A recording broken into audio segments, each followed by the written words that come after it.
Des de l'Ajuntament de Sant Pere de Ribes volem agrair a tots els veïns i veïnes que estan seguint les pautes sanitàries i que s'estan quedant a casa. Però d'una manera molt especial, avui ho vull fer als més petits, als nens i nenes que estan a casa des de fa dies i que estan ajudant també amb la seva col·laboració a que tot funcioni millor. Per tant, a ells, moltes gràcies, nens i nenes, ho esteu fent molt bé.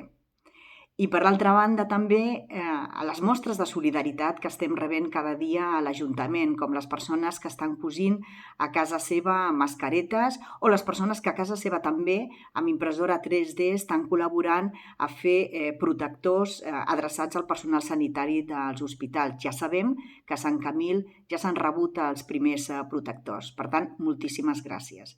I comentar també algunes mesures que hem pres, com fer una moratòria a tots els lloguers propietats municipals, com serien els habitatges, els locals comercials, els aparcaments i els trasters que són propietat de l'Ajuntament i que farem una moratòria fins que duri tot aquest temps d'alarma.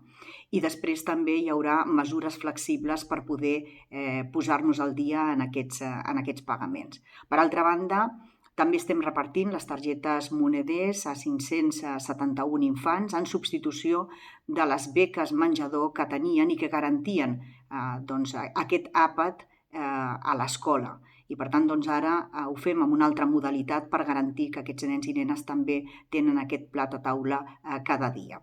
Per l'altra banda, també anunciar que he firmat un decret per sumar-me amb d'altres municipis de Catalunya en la demanda de recursos i mesures econòmiques que ens ajudin per donar suport al nostre teixit econòmic que després del decret de tancament quedarà en una situació en la qual necessitarà també un impuls important i que els ajuntaments tenim les nostres limitacions però demanem tant als governs de la Generalitat com de l'Estat com d'Europa que implementin mesures que puguin ajudar a tirar endavant amb tot aquest teixit econòmic que tan necessari també serà de tornar-lo a posar en marxa un cop acabi aquesta crisi sanitària.